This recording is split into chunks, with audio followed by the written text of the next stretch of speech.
Hi teachers, అందరికీ నమస్కారం. Welcome back to our channel Surya smart ideas. నేను మీ సూర్యకళ మేడం. ఈరోజు ఈ వీడియోలో daily test or grand test 4 అనేది కండక్ట్ చేస్తున్నాను. వీడియో నచ్చితే లైక్ చేయండి, మీ ఫ్రెండ్స్కి షేర్ చేయండి, మన ఛానల్ని సబ్స్క్రైబ్ చేసుకోండి. అయితే ఈ బిట్స్ అనేవి మోస్ట్ ఇంపార్టెంట్ బిట్స్ అండి, most expected bits in TET and డిఎస్సిలో ఖచ్చితంగా ఈ బిట్స్ అనేవి వస్తాయి. సో ఈ బిట్స్ ఎలా ఉన్నాయో కామెంట్ సెక్షన్లో తెలియచేయండి. అలాగే మీకు ఈ టెస్ట్లో ఎన్ని క్వశ్చన్స్ వచ్చాయి, మీరు ఎన్ని క్వశ్చన్స్కి ఆన్సర్ చేయగలిగారో కామెంట్ సెక్షన్లో తెలియచేయండి. అయితే ఫస్ట్ క్వశ్చన్ చూడండి. సూర్యాస్తమయం తరువాత ఉపవాస దీక్ష విరమించడాన్ని ఏమని పిలుస్తారు? ఆప్షన్ ఏ సహారీ, బి జికాత్, సి సవ్వాల్, డి ఇఫ్తార్. ఆన్సర్ డి ఇఫ్తార్. Next second question. బతకవచ్చు మానధనములు పద్యం రాసిన కవి ఎవరు? ఈ పద్యం ఉంటుంది కదా, బ్రతకవచ్చు ఈ పద్యం ఎవరు రాశారు? Option A Narla Venkateswara Rao, B Bammera Pothana, C Baddena, D Vemana. Answer B Bammera Pothana. బ్రతకవచ్చు బా వచ్చింది కదా, బమ్మెర పోతన గుర్తుపెట్టుకోండి. బతకవచ్చు ఈ పద్యము బమ్మెర పోతన రాశారు. Next third question. Barrister Parvateesam గారు టైలర్ హై స్కూల్లో ఎన్నో ఫారం వరకు చదువుకున్నారు? టైలర్ హై స్కూల్లో ఎన్నో ఫారం వరకు చదువుకున్నారు? ఆప్షన్ ఏ 3వ ఫారం, బి 4వ ఫారం, సి 5వ ఫారం, డి 6వ ఫారం. ఆన్సర్ సి 5వ ఫారం వరకు చదువుకున్నారు బారిస్టర్ పార్వతీశం గారు. And next fourth question. 27 నక్షత్రాలకు గల పాదాల సంఖ్య. 27 నక్షత్రాలకు ఎన్ని పాదాలు ఉన్నాయి? Option A 81, B 96, C 108, D 126. Answer C 108. Next fifth question చూడండి. క్రింది వాటిని సరైన విధంగా జతపరచండి. ఇటువైపు కవులు ఇచ్చారు, ఇటువైపు వారు రాసిన రచనలు ఇచ్చారు, జతపరచాలి. Option A Jashuva, B Biruduraju Ramaraju, C Mokkapati Narasimha Sastri, D Tripuraneni Ramaswamy. ఇటువైపు 1 సూతపురాణం, 2 మొక్కుబడి, 3 తెలుగు జానపద రామాయణం, డి పిరదౌసి. ఇక్కడ ఆప్షన్ ఏ ఇవన్నీ జతపరచడానికి ఇచ్చారు. సో ఆన్సర్ని కామెంట్ సెక్షన్లో తెలియచేయండి. Answer A right answer. A ఏంటి? 4 జాషువా గారు పిరదౌసి అనే ఒక రచన రాశారు. అలాగే బిరుదురాజు రామరాజు గారు తెలుగు జానపద రామాయణం రాశారు. నెక్స్ట్ మొక్కపాటి నరసింహశాస్త్రి మొక్కుబడి రాశారు.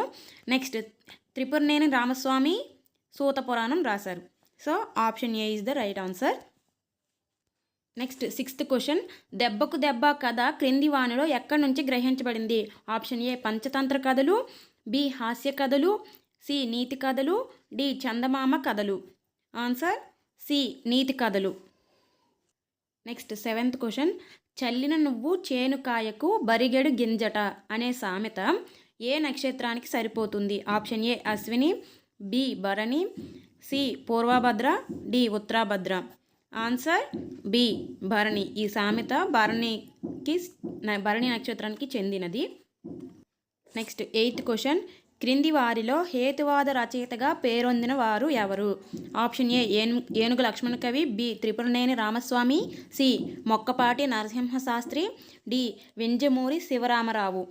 Answer B Tripuraneni Ramaswamy. Next ninth question. వెయ్యేళ్ళ కవినోయ్ అనే పాట రచించింది ఎవరు? Option A Adavi Bapiraju, B Ganapathi Chilakamarthi, C Gurajada Venkata Apparao, D Tallapaka Annamayya. Answer A Adavi Bapiraju. Next 10th question. నకిలీ కన్ను కథ క్రింది వాటిలో ఎక్కడి నుంచి గ్రహించబడింది? ఆప్షన్ ఏ జానపద కథలు, బి నసిరుద్దీన్ కథలు, సి పంచతంత్ర కథలు, డి చందమామ కథలు. ఆన్సర్ నసిరుద్దీన్ కథలు. నకిలీ కన్ను నసిరుద్దీన్ కథలు గుర్తుపెట్టుకోండి. నా నెక్స్ట్ 11th క్వశ్చన్. క్రింది వానిలో స్పష్టీకరణ లక్షణం కానిది?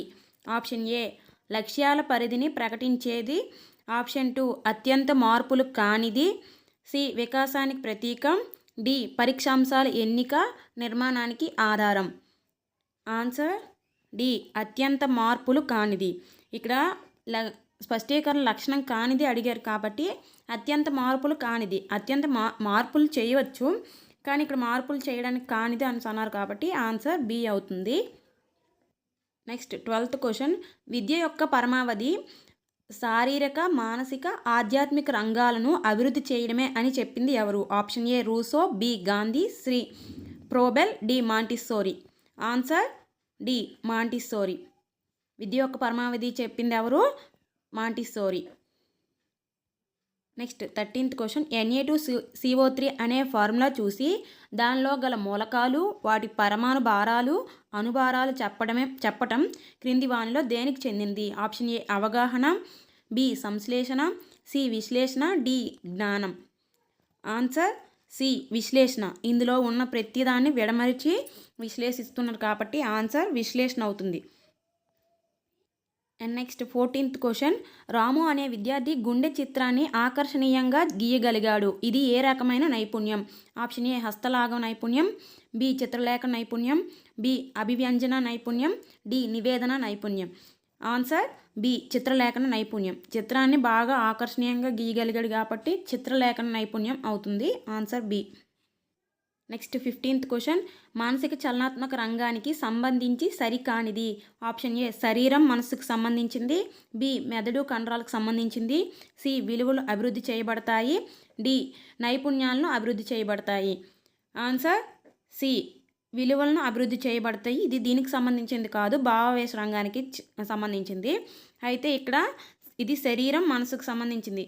అలాగే మెదడు కండరాలు చేత్తో చేస్తారు కదా, ఇవి ఎక్కువ మానసిక చలనాత్మక రంగం, కండరాలకు సంబంధించింది, అలాగే మెదడుకు సంబంధించింది. ప్రతి నైపుణ్యం ఇందులో అభివృద్ధి చేయబడుతుంది కాబట్టి ఈ మూడు అవుతాయి అన్నమాట. ఏ, బి, సి మానసిక చలనాత్మక రంగానికి చెందినవి. విలువలు అభివృద్ధి చేయడం అనేది కాదు. నెక్స్ట్ 16th క్వశ్చన్, ప్రయోగశాలలో ఆక్సిజన్ తయారీ ప్రయోగ అమరికలో దోషాన్ని గుర్తించిన విద్యార్థుల్లో గల నైపుణ్యం. అంటే ప్రయోగశాలలో ఆక్సిజన్ తయారు చేస్తున్న అమరిక ఉంటుంది కదా, ప్రయోగశాల అమరికలో ఒక దోషాన్ని గుర్తించారు విద్యార్థి. అయితే ఆ విద్యార్థి గల నైపుణ్యం, ఆ విద్యార్థిలో ఉన్న నైపుణ్యం ఏంటి?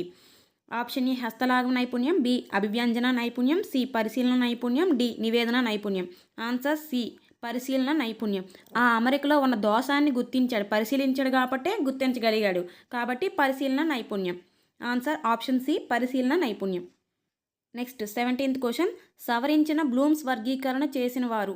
Option A Anderson and Krathwohl, B Anderson హీరో, C Krathwohl Dave, D Simpson Krathwohl. Answer option A Anderson మరియు క్రాత్వెల్ బ్లూమ్స్ వర్గీకరణని సవరించారన్నమాట ఈ వీళ్ళిద్దరూ, అండర్సన్ మరియు Krathwohl. And next 18th question, అనుదైర్ఘ్య తరంగాలు, తిర్యక్ తరంగాల మధ్య భేదాలు చెప్పడం. ఆప్షన్ ఏ వినియోగం, బి నైపుణ్యం, సి అవగాహన, డి జ్ఞానం. Answer C option C right answer. అవగాహన ఉంది కాబట్టి ఆ రెండింటి మధ్య భేదాలు చెప్తున్నాడు. అనుదైర్ఘ్య తరంగాలపైన, తిర్యక్ తరంగాలపైన అవగాహన ఉంది కాబట్టి ఆ రెండింటి మధ్య ఉన్న భేదాలని చెప్పగలిగాడు. ఇది అవగాహన అవుతుంది. నెక్స్ట్ 19th క్వశ్చన్, విద్యార్థులు ప్రయోగానికి కావలసిన పరికరాలు సమర్థవంతంగా వాడగలిగారు. వారిలో ఈ క్రింది నైపుణ్యం పెంపొందును. ఆప్షన్ ఏ పరిశీలన, బి హస్తలాఘవం, సి నివేదిక, డి చిత్రలేఖనం. ఆన్సర్ బి హస్తలాఘవం. చేత్తో బాగా ఉపయోగించారు, బాగా వాడగలిగారు, ఏది పాడవకుండా పగలకుండా బాగా ఉపయోగించారు, దాన్ని హస్తలాఘవం అంటారు. విద్యార్థులు ప్రయోగానికి కావాల్సిన పరికరాలు సమర్థవంతంగా బాగా వాడారు కాబట్టి ఆన్సర్ హస్తలాఘవం. 20వ క్వశ్చన్, మంచి లక్ష్యానికి ఉండదగని లక్షణం, ఉండకూడనిది.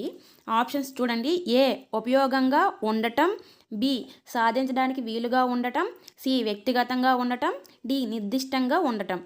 ఆన్సర్ సి వ్యక్తిగతంగా ఉండటం. లక్ష్యం అనేది వ్యక్తిగతంగా ఉండకూడదు, సామూహికంగా అందరిలో కూడా ఆ లక్ష్యాన్ని పెంపొందించాలి కాబట్టి ఇది కానిది అడిగారు కాబట్టి ఆప్షన్ సి ఇక్కడ పెట్టాలి. అండ్ నెక్స్ట్ 21వ క్వశ్చన్, క్రింది వాటిని జతపరచండి. శాస్త్రాలు, వాటి అధ్యయనాలు. కొన్ని ఇటువైపు బాడీ పార్ట్స్ ఇచ్చారు, వాటి యొక్క అధ్యయన శాస్త్రాలు ఇచ్చారనమాట. అయితే ఏ దంతాలు, బి మెదడు, సి ఎముకలు, డి రక్తము. 1 క్రానాలజీ, 2 హెపటాలజీ, సి ఒడెంటాలజీ, 4 ఆస్ట్రాలజీ. ఇక్కడ ఆప్షన్స్ అనేవి ఈ విధంగా ఉన్నాయి. అయితే ఆన్సర్ ఆప్షన్ ఏ అవుతుంది. ఏ 3 దంతాలు అధ్యయన శాస్త్రం ఏంటి? ఒడెంటాలజీ. బి మెదడు యొక్క అధ్యయన శాస్త్రం క్రానాలజీ. అండ్ నెక్స్ట్ సి ఎముకలు, దాని అధ్యయన శాస్త్రం ఆస్ట్రియాలజీ. రక్తము హెమటాలజీ, రక్తము అధ్యయన శాస్త్రం హెమటాలజీ. అండ్ నెక్స్ట్ 22 కాలేయ సంబంధ వ్యాధులు అధ్యయన శాస్త్రాన్ని ఏమని పిలుస్తారు? Option A gerontology, B hepatology, C embryology, D gynaecology. Answer option B hepatology. Haematology అయితే రక్తం గురించి అధ్యయన శాస్త్రం, హెపటాలజీ అయితే కాలేయకు సంబంధించి వ్యాధులు, కాలేయం గురించి అధ్యయన శాస్త్రాన్ని హెపటాలజీ అంటారు. అండ్ నెక్స్ట్ 23 క్రింది వాటిని జతపరచండి. ఏ జన్యువుల అధ్యయనం, బి టిష్యూల అధ్యయనం, సి నిద్ర అధ్యయనం, డి తోట పెంపకం అధ్యయనం. 1 ఇటువైపు చూడండి, horticulture, 2 hypnology, 3 genetics, 4 histology. Option answer A right answer. చూడండి, ఏ జన్యువుల అధ్యయనం ఏంటి? జెనెటిక్స్. అలాగే బి 4 టిష్యూల అధ్యయనం హిస్టాలజీ. అండ్ నెక్స్ట్ సి 2 నిద్ర అధ్యయనం హిప్నాలజీ, తోట పెంపక అధ్యయనం హార్టికల్చర్. చూడండి, అధ్యయన శాస్త్రాలు మోస్ట్ ఇంపార్టెంట్, డిఎస్సికి అడుగుతారు. అండ్ నెక్స్ట్ 24 ధ్వని భాష అధ్యయన శాస్త్రాన్ని క్రింది విధంగా పిలుస్తారు? Option A phenology, B orology, C phonetics, D pedology. Answer option C phonetics. ధ్వని భాష అధ్యయన శాస్త్రాన్ని ఫొనెటిక్స్ అంటారు. నెక్స్ట్ 25 60 లక్షలకు పైగా జనాభా ఉన్న రాష్ట్రంలో నియోజకవర్గాల పునర్విభజన చేపట్టాలని ఎన్నవ రాజ్యాంగ సవరణ నిర్దేశించింది? ఆప్షన్ ఏ 61వ రాజ్యాంగ సవరణ, 2 82, బి 82వ రాజ్యాంగ సవరణ, సి 31వ రాజ్యాంగ సవరణ, డి 128వ రాజ్యాంగ సవరణ. ఆన్సర్ ఆప్షన్ సి 31వ రాజ్యాంగ సవరణ. నియోజకవర్గాల పునర్విభజనను చేపట్టాలని చెప్పింది ఏ రాజ్యాంగ సవరణ? 31వ రాజ్యాంగ సవరణలో చేర్చారనమాట దీన్ని. అండ్ నెక్స్ట్ 26th క్వశ్చన్ పరమాణువులో ఎలక్ట్రాన్ కదలికలు శోధించినందుకు 2023వ సంవత్సరానికి భౌతిక శాస్త్రంలో నోబెల్ పురస్కారానికి ఈ క్రింది వారిలో ఎవరు ఎంపికయ్యారు? చూడండి, పరమాణువులో ఉన్న ఎలక్ట్రాన్ల కదలికను వీళ్ళు కనిపెట్టారనమాట. అది ఎవరు? Answer option D is the right answer. Agostini L'Huillier Krausz. వీళ్ళు ముగ్గురు గుర్తుపెట్టుకోండి, వీళ్ళు ముగ్గురిని, Agostini L'Huillier Krausz. Next 27th question పొడి మరుగుదొడ్లలోని మానవ విసర్జితాలను శుభ్రం చేసే పారిశుద్ధ్య కార్మికులకు వృత్తి నుండి విముక్తి కల్పించడానికి కృషి చేసిన రామన్ మెగసెసే అవార్డు గ్రహీత ఎవరు? చూడండి, ఈ పారిశుద్ధ్య కార్మికుల కోసం ఒక వ్యక్తి కృషి చేశారు, ఆయనకి రామన్ మెగసెసే అవార్డు వచ్చింది. ఆయన ఎవరు అని అడిగారు. Option answer B Bezawada Wilson. Option B right answer. Next 28 క్రింది వానిలో పక్షిఖండం అని దేనిని పిలుస్తారు? Option A Australia, B Antarctica, C ఉత్తర అమెరికా, డి దక్షిణ అమెరికా. ఆన్సర్ డి దక్షిణ అమెరికా పక్షిఖండం అంటారు. నెక్స్ట్ 29 క్రింది వాటిని జతపరచండి. ఇటువైపు డిస్ట్రిక్ట్స్ ఇచ్చారు, ఇటువైపు హెడ్ క్వార్టర్స్ని జతపరచాలన్నమాట. Option A Annamayya, B Alluri, C Thurpu Godavari, D Paschima Godavari. ఇటువైపు 1 Rajahmundry, 2 Bhimavaram, 3 Paderu, 4 Rayachoti. Option A right answer దీనికి. చూడండి, ఏ 4 అన్నమయ్య, దాని యొక్క హెడ్ క్వార్టర్ రాయచోటి. బి 3 అల్లూరికి పాడేరు. నెక్స్ట్ తూర్పుగోదావరికి రాజమండ్రి హెడ్ క్వార్టర్. పశ్చిమ గోదావరి జిల్లాకి 2 Bhimavaram headquarter. Next 30th question క్రింది వాటిని జతపరచండి. ఇటువైపు కొన్ని ప్లేసెస్ ఇచ్చారు, అవి ఎక్కడ ఉన్నాయో మనం జతపరచాలి. ఆప్షన్ ఏ వీరభద్రుని గుడి, B flamingo sanctuary, C Borra గుహలు, డి పెయింటెడ్ స్టార్క్ పక్షులు. ఇటువైపు Araku, Thenelinapuram, C Lepakshi, 4 Nelapattu. Answer A right answer. A 3 వీరభద్రుని గుడి లేపాక్షిలో ఉంది. అలాగే ఫ్లెమింగో శాంక్చురీ 4 నేలపట్టులో ఉంది. బొర్రా గుహలు అరకులో ఉన్నాయి. అలాగే పెయింటెడ్ స్టార్క్ పక్షులు తేలి నీలాపురంలో ఉన్నాయి. ఇవి మోస్ట్ ఇంపార్టెంట్ బిట్స్ అండి. చాలా బాగా యూజ్ అవుతాయి టెట్కి, డిఎస్సికి. ఇవి మీ ఫ్రెండ్స్కి షేర్ చేయండి. డిఎస్సికి ఎవరు ప్రిపేర్ అవుతున్నారు, టెట్కి ప్రిపేర్ అయ్యే వాళ్ళకి ఖచ్చితంగా షేర్ చేయండి. వీడియో నచ్చితే లైక్ చేయండి, మీ ఫ్రెండ్స్కి షేర్ చేయండి, మన ఛానల్ని సబ్స్క్రైబ్ చేసుకోండి. All the best. Bye bye.